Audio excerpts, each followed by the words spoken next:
بہت سارے لوگ نا تقدیر کو لے کے بھی کنفیوز ہیں کہ اگر تقدیر ہی سب کچھ ہے تو پھر تدبیر کیا ہے؟ ایک فکرہ ہے واز صاحب کا، آپ نے فرمایا کہ کوشش سے گدھا ایک اچھا گدھا بن سکتا ہے، گھوڑا نہیں بن سکتا۔ اللہ اکبر۔ جب کبھی بھی آپ موازنہ کریں گے نا تقدیر کا اور تدبیر کا، تو ہمیشہ تدبیر تقدیر کے سامنے سرنگوں ہوتی نظر آئے گی۔ وہ مالک تقدیر بنا کے تو پھر خود دیکھ رہا ہوتا ہے یہ کیا کرتے ہیں۔ اس نے بنایا، آپ کا چہرہ بنایا، یہ آپ کی تقدیر ہے۔ اس چہرے کو صاف رکھنا تو آپ کی تدبیر ہے۔ کوشش والے لوگ بھی ٹھیک ہیں، نصیب والے لوگ بھی ٹھیک ہیں، یہ غلط درمیان والے ہیں جو جن کا بس چلتا ہے نا تو وہ ادھر تقدیر پہ ڈال دیتے ہیں، ادھر ہوتا ہے جو وہ کوشش پہ ڈال دیتے ہیں۔ نصیب والوں کو ذرا سمجھیں کہ نصیب والے کون لوگ ہیں اور وہ خوش نصیب کس بات کے اوپر ہیں۔ کیا فرعون خوش نصیب تھا تو حضرت موسیٰ کیا تھے؟ السلام علیکم، کیسے ہیں آپ؟ سب ٹھیک ہیں، فٹ ہیں؟ نئی ایپیسوڈ کے ساتھ آپ کی خدمت میں حاضر ہیں۔ بہت سارے لوگ نا تقدیر کو لے کے بھی کنفیوز ہیں کہ اگر تقدیر ہی سب کچھ ہے تو پھر تدبیر کیا ہے؟ اس کے اوپر ذرا روشنی ڈالیں۔ جی یہ بسم اللہ الرحمن الرحیم، یہ دو مزاج ہیں بیسیکلی، اور دونوں کو مکس کرنے والے ہمیشہ ہی پریشان رہے ہیں۔ اب اگر کہیں کہ جی تقدیر ہے تو ہے، بالکل ہے، اور تقدیر کو سمجھنا بھی بہت ضروری ہے، اور دوسری طرف ہماری کوششیں، ہماری تدبیریں اور ان کے رزلٹ یہ بھی بڑا معنی رکھتے ہیں کہ ہماری کوششیں، ہماری تدابیر جا کدھر رہی ہیں۔ سرکار ویسا فرماتے ہیں کہ جو کوشش کی ناکامیوں کی محرومیاں جو نہیں سمجھتا اس کو تقدیر بھی سمجھ نہیں آ سکتی۔ اللہ اکبر۔ کہ اس کی بھی کامیابی کی بھی محرومی ہے اور ناکامی کی بھی محرومی ہے۔ کوشش کی، کوشش نیکی کی کوشش بھی ہے اور کوشش بدی کی بھی کوشش ہے۔ اب یہ جب ہم صرف کوشش کا نام لیتے ہیں نا تو اس کے بیچ میں یہ بات پوری طرح سے ڈسکرائب نہیں ہوتی ہے کہ کوشش ہے کیا۔ ہم جس کو نیک نیت سے کرنا چاہ رہے ہیں وہ واقعی اس کا رزلٹ نیک نیت ہے یا نہیں ہے۔ جیسے سرکار والا صاحب کا ایک بڑا خوبصورت فکرہ آپ فرماتے ہیں کہ مقصد کا انتخاب جو ہے نا وہ زیادہ ضروری ہے۔ اگر مقصد آپ کا نیک ہے تو آپ کی کوشش ناکام بھی کامیاب ہے، سبحان اللہ۔ اور اگر آپ کا مقصد برا ہے تو وہ ناکامی میں بھی کامیابی ہے۔ تو یہ بہت ضروری بات ہے کہ وہ اس کو دیکھا جائے کہ ہماری کوششوں کا رخ جا کدھر رہا ہے۔ اب یہ تھوڑے سے ذرا تقدیر کے نا فلسفے کو ذرا سمجھنے کی کوشش کریں کہ اللہ تعالیٰ نے فرمایا کہ ہر انسان کو اس کی تقدیر میں رہن رکھ دیا گیا۔ اللہ تعالیٰ نے فرمایا۔ اب یہ جو رہن رکھنا ہے نا جی، یہ اس کو ذرا تھوڑی سی سمجھنے کی کوشش کریں۔ یہ ایک پوائنٹ ہوتا ہے کہ مولا علی علیہ السلام کا ایک فرمان ہے، آپ فرماتے ہیں کہ اگر کوئی شخص یہ کہے کہ پہاڑ اپنی جگہ سے ہل گیا ہے تو میں مان سکتا ہوں، لیکن اگر کوئی یہ کہے کہ انسان اپنی فطرت سے ہل گیا ہے تو یہ نہیں مان سکتے۔ اللہ اکبر۔ یعنی کہ اب یہ فطرت جو ہے یہ بھی کہیں تقدیر ہے کہ ہر انسان کو ایک خاص فطرت کے اوپر پیدا کیا گیا۔ وہ سرکار نے ایک دفعہ چھوٹا سا نا بتایا تھا ایک فارمولہ سرکار والے صاحب نے کہ انسان کو ایک فطرت پہ پیدا کیا، ایک مزاج پہ پیدا کیا۔ وہ مزاج ایک خاص قسم کی سوچ پیدا کرتا ہے، اور وہ سوچ ایک خاص قسم کا خیال پیدا کرتی ہے، اور وہ خیال ایک عمل پیدا کرتا ہے، اور وہ عمل ایک رزلٹ پیدا کرتا ہے، اور وہ رزلٹ تقدیر ہے۔ سبحان اللہ۔ یعنی کہ تقدیر سے شروع ہوا واہ واہ۔ اور تقدیر پر اختتام ہو گیا۔ اب تقدیر کیا ہے؟ مزاج۔ سبحان اللہ۔ مزاج ملا، مزاج نے خیال پیدا کیا، خیال نے عمل پیدا کیا، عمل نے نتیجہ پیدا کیا، نتیجے کا نام پھر کیا نکلا؟ تقدیر۔ اب اس میں یہ جو کوشش ہے نا، یہ اس کو آپ کہیں پر بھی ڈمینش نہیں کر سکتے، اور نہ آج تک کسی درویش فقیر نے کوشش کرنے کے عمل کو منع کیا ہے۔ بلکہ قرآن پاک میں کہا گیا کہ اللہ ما سعی، کہ کوشش صحیح کرو، کوشش کرو، اپنے رزق کے لیے کوشش کرو، اپنی روح کے لیے کوشش کرو، کوشش کرنے کا بارہا حکم دیا گیا۔ اب دیکھیں اگر کوئی شخص یہ کہہ دے کہ جی ٹھیک ہے، تقدیر میں لکھا ہوا ہے کہ اللہ نے کہا ہے کہ میں تمہارے رزق کا بندوبست کرتا ہوں، اور وہ کہے کہ ٹھیک ہے مالک، رزق کا تو نے وعدہ کیا، مجھے کیا ضرورت پڑی ہے یہ کوشش کرنے کی رزق کے لیے، میں بیٹھ جاتا ہوں۔ اب وہ اگر بیٹھ جائے اس یقین کے ساتھ کہ میرا مالک مجھے رزق دے گا، مجھے روٹی دے گا، مجھے کھانا دے گا، اس کو کھانا مل جائے گا، یہ بھی ایک بات ہے۔ لیکن پرابلم پتہ ہے کہاں شروع ہوتی ہے؟ پرابلم وہاں شروع ہوتی ہے کہ جب بچہ کہہ دے کہ مجھے بھوک لگی ہے، کھانا لے کے آؤ، تو آپ کی کوئی ضرورت بیچ میں نکل آئے گی۔ وہ ضرورت کہے گی کہ اچھا تقدیر کو تو بعد میں دیکھیں گے نا، پہلے تو روٹی کا بندوبست کرو۔ بچہ بیمار ہو گیا ہے، تکلیف میں ہے، آپ ڈاکٹر رجوع کریں گے، تو تقدیر والے کا تو ڈاکٹر کا ایمان ہی نہیں ہے اس کا۔ وہ تقدیر والا تو کہتا ہے کہ بیماری کون بھیجتا ہے؟ اللہ۔ شفا کون بھیجتا ہے؟ اللہ۔ موت کون بھیجتا ہے؟ اللہ۔ زندگی کون بھیجتا ہے؟ اللہ۔ عزت کون بھیجتا ہے؟ اللہ۔ ذلت کون بھیجتا ہے؟ اللہ۔ ہر چیز وہ کہتا ہے کہ اللہ کی طرف سے آ رہی ہے اور میں ہی اس کا جواب دے، میں نہیں ہوں جواب دے، یہ میرا اللہ ہی کرے گا۔ اب جہاں پہ آپ یہ سارا کچھ اللہ کے حوالے سے کرتے جا رہے ہیں پیورلی، وہاں پہ اس کا رزلٹ بھی پھر اللہ کے حوالے سے ہی آئے گا۔ حضرت جنید بغدادی علیہ رحمہ کا ایک بڑا مشہور واقعہ ہے کہ ان کے پاس ایک خاتون آئی اور انہوں نے کہا کہ میرا بیٹا بڑا بیمار ہے، آپ اس کے لیے دعا فرمائیں۔ آپ نے دعا فرمائی، وہ ایک روز بعد پھر آئی، اس نے کہا جی آپ کی دعا اثر کر گئی ہے، جی میرے بیٹے کی طبیعت اب کافی بہتر ہے۔ تو انہوں نے کہا الحمدللہ۔ تو ساتھ آپ کے مرید کھڑے تھے، انہوں نے کہا حضور طبیعت تو آپ کی بھی بڑی خراب ہے بڑے دنوں سے، تو آپ اپنے لیے دعا کیوں نہیں کرتے؟ تو انہوں نے کہا میں نے پوچھا تھا، تو آواز آئی کہ فیصلہ کر لو کہ جسم تمہارا ہے تو تم اس کے لیے مدد کر لو، اگر یہ ہمارا ہے تو ہم خود دھیان رکھ لیں گے اس کا۔ سبحان اللہ۔ اب یہ تقدیر والے لوگ ہیں، ماننے والے لوگ ہیں، اس کو سبب ماننے والے لوگ ہیں، مسبب ماننے والے لوگ ہیں، وہ دوائی بھی نہیں کھاتے، وہ انجیکشن بھی نہیں لیتے، تو وہ کہتے ہیں کہ اگر موت لکھی ہوئی ہے تو موت لکھی ہوئی ہے، آ جانی ہے، بیماری لکھی ہے تو بیماری بھی آ جانی ہے۔ اور ویسے کوئی کمال کی بات ہوتی ہے، نہ ان کو بیماری آتی ہے، نہ اس طرح کی کوئی ان کی زندگی نڈھال ہوتی ہے، اور وہ اپنے وقت کے ساتھ چلتے ہوئے رہتے ہیں۔ یہ کس کی کہانی ہے؟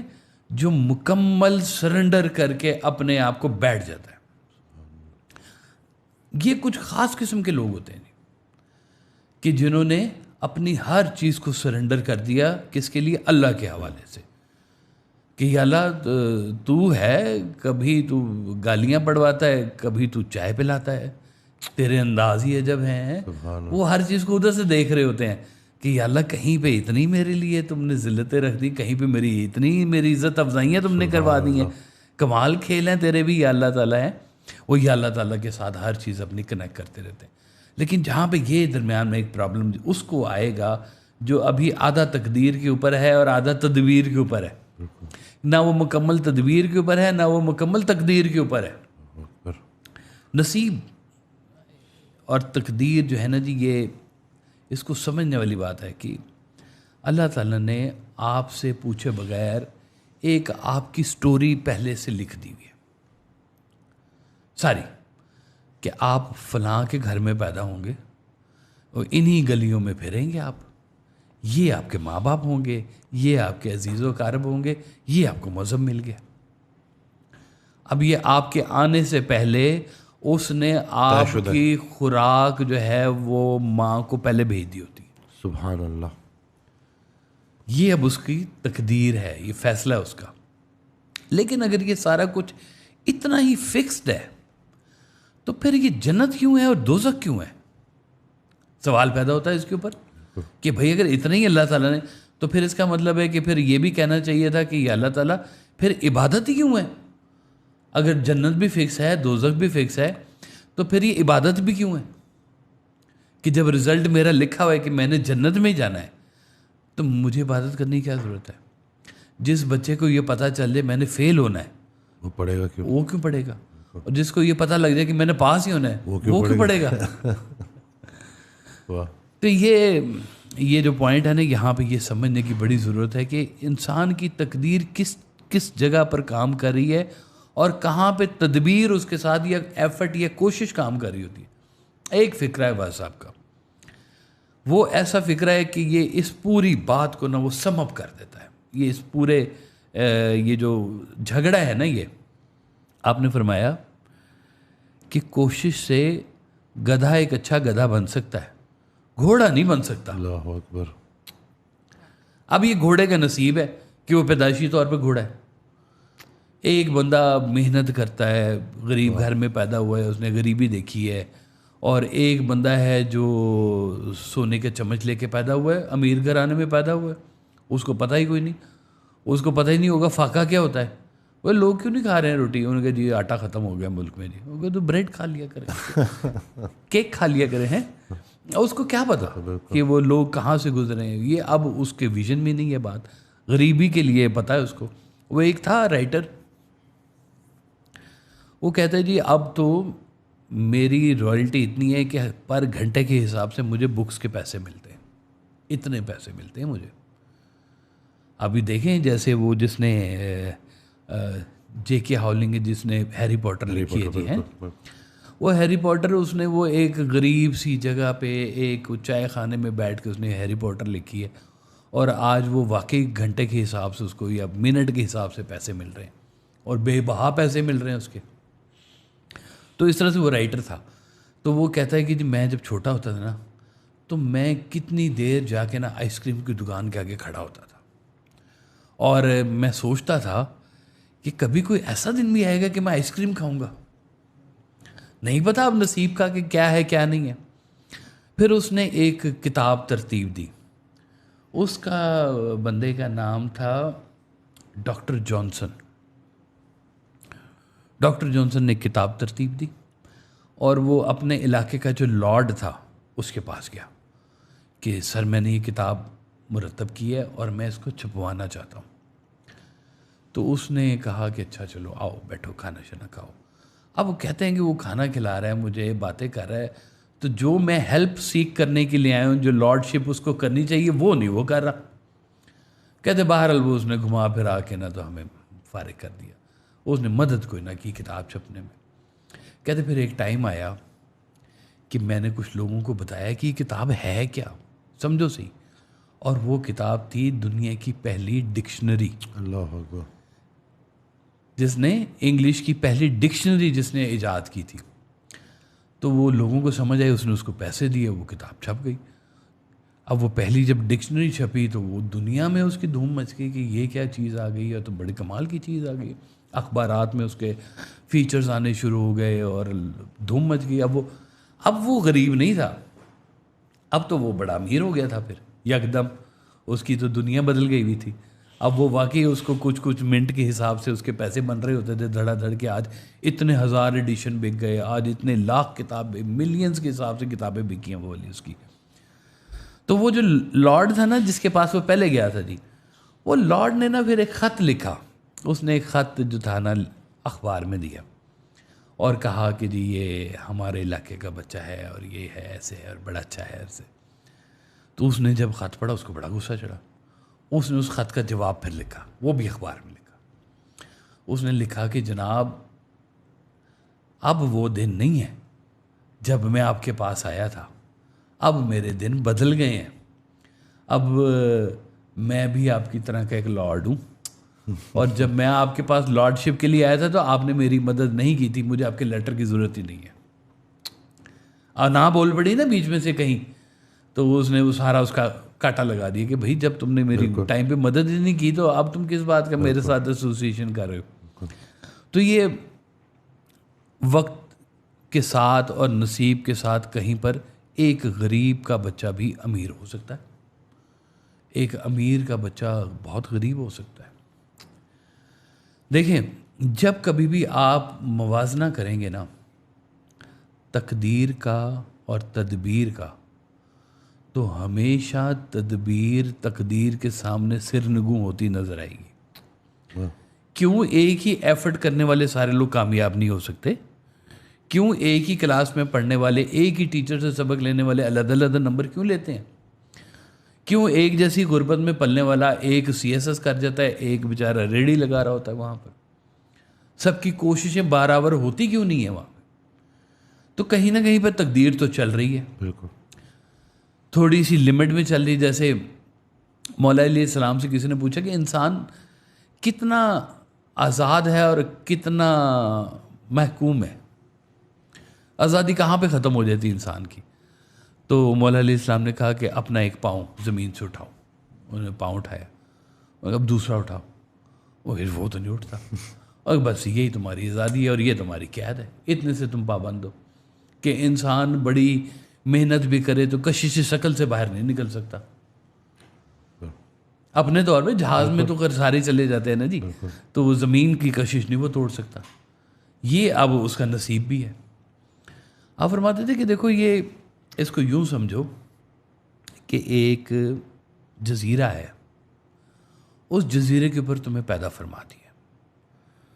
تم کھاؤ گے کیا جو اس جزیرے پر ہے؟ تم پہنو گے کیا جو اس جزیرے پہ ہے؟ تم پیو گے کیا اس جزیرے پہ جو ہے؟ اب جزیرہ تمہاری تقدیر ہے اور وہاں پہ رہنا تمہاری تدبیر ہے. سبحان اللہ. اس پہ رہنے کے طریقے تم دریافت کرو، کماؤ. اب یہ لوگ اس کو اپنے فیلیورز کو، بعض اوقات اپنی الکس کو، اپنی سستی کاہلی کو بھی تقدیر کا نام دے رہے ہوتے ہیں. یہ سارا نظام درم برہم ہو جائے اگر بالکل سب کچھ ایسے فکس ہو. وہ مالک تقدیر بنا کے تو پھر خود دیکھ رہا ہوتا ہے یہ کیا کرتے ہیں. اس نے بنایا، آپ کا چہرہ بنایا، یہ آپ کی تقدیر ہے. اس چہرے کو صاف رکھنا تو آپ کی تدبیر ہے. وہ کہتے ہیں کہ ایک دفعہ میں سرکار والے صاحب کے ساتھ گیا تو ایک وہ ملنے والے تھے، ان کا بیٹا آیا تو اس نے بھی ساتھ جانا تھا کہیں. تو اس نے کہا جی مجھے اجازت ہے، میں ذرا منہ دھو کے تو آتا ہوں تو پھر ہم چلتے ہیں. تو آپ نے فرمایا کہ دیکھو جو شخص اپنے چہرے سے مطمئن نہیں ہے وہ کائنات میں کسی چیز سے مطمئن نہیں ہے. یہ تمہاری تقدیر ہے، یہ چہرہ جو ہے. تم تقدیر کو سمجھو تو تقدیر تمہارا چہرہ ہے، تمہاری حد، تمہارے قد کی حد ہے. تم اپنے قد کی حد سے باہر نہیں نکل سکتے. یہ ہے تمہاری. تم زندگی کے جو ہے وہ معاملات بڑھا نہیں، 1 منٹ نہیں بڑھا سکتے. کوئی آج تک فارمولہ نہیں نکل سکا کہ آپ کو 10 سال کی ایکسٹینشن مل گئی زندگی کی، آپ انجوائے کرے جائیں جی. نو وے، ہے ہی نہیں. بالکل. لیکن اس کے ساتھ اللہ نے پھر ایک آزادی بھی دی، شعور کی آزادی دی، خیال کی آزادی دی، اور کہا کہ اب اس میں کھیلو. پھر اس میں کچھ لوگ ہوتے ہیں جو کہتے ہیں کہ اچھا یہ اللہ تعالیٰ یہ جو تو نے ہمارے لیے، یہ جو ساری سٹوری تو نے ہمارے لیے بنائی ہے، یہ ساری کہانی جو میرے گرد گرد چل رہی ہے، اس کا کریٹر تو ہے. اور یہ کریشن جب ہو رہی تھی تو میرا نصیب بن رہا تھا. تو مجھے یہ سمجھ، یہ دیکھیں اس کائنات میں امیری غریبی اتنی میٹر نہیں کرتی ہے، خوش نصیبی اور بد نصیبی میٹر کرتی ہے. آپ کا خوبصورت فکرہ ہے کہ خوش نصیب انسان کون ہے؟ جو اپنے نصیب پر خوش، جو اپنے نصیب پر خوش رکھے کہ یا اللہ تعالیٰ یہ میرا نصیب، میرے والدین الحمدللہ، یہ میں نے نہیں ڈیزائن کیے، یہ کر لو. پھر اللہ کہا کہ اچھا یہ تمہارا نصیب ہے، یہ تمہارا قد ہے، یہ تمہاری حد ہے، یہ تمہارا اٹھنا ہے، یہ بیٹھنا ہے. اب اس میں تم اپنی پلاننگ چھوٹی بہت کر لو، وہ اس کو کرتے جاؤ. اگر اتنا ہی تھا تو اللہ تعالیٰ نے قرآن میں کیوں کہا کہ لعنت اللہ علی الکاذبین، جھوٹوں پر خدا کی لعنت ہو. اللہ اکبر. تو کیوں اللہ کو نہیں پتا تھا کہ جھوٹے بھی انہیں، یہ جو جس پہ اللہ بھی یہ لعنت ڈال رہا ہے یہ کون ہے؟ اچھا اللہ کو پتہ ہی بھی ہو تو بھی آپ کے لیے تو نظام بنایا ہے نا. اس نے کہا کہ یہ اچھوں کی راہ ہے، یہ بروں کی راہ ہے. جب یہ انسان، حضرت انسان کو بنایا نا، تو فرشتوں نے کہا اللہ تعالیٰ سے کہ یا اللہ یہ تو نے انسان بنا دیا ہے، یہ تو زمین کے اوپر فساد پیدا کرے گا. وزڈم چیک کریں فرشتوں کا. ابھی حضرت انسان دنیا میں پیدا ہی ہوا ہے تو کہا انہوں نے کہ یہ کیا کرے گا؟ فساد پیدا کرے گا. تو اللہ نے کہا کہ تم نہیں جانتے جو میں جانتا ہوں، اس میں سے جو میرے ہیں وہ میرے پاس آئیں گے. سبحان اللہ. واہ. وہ میرے رستے پر چلیں گے. اور وہ راستہ پھر نظر آتا ہے. پھر اللہ میاں نے 2 پاتھ بچھا دی آپ کے سامنے اور کہہ دیا کہ اچھا سارا کچھ کھاؤ, یہ تم نے گندم نہیں کھانی. منع کر دیا. جب یہاں زمین کے اوپر آیا تو پھر ایک نئی شریعت آ گئی سارے کے سارے نظام میں. انہوں نے کہا یہ خوراکیں ہیں یہ تمہاری بند ہیں, یہ پینے والی چیزیں تمہاری بند ہیں.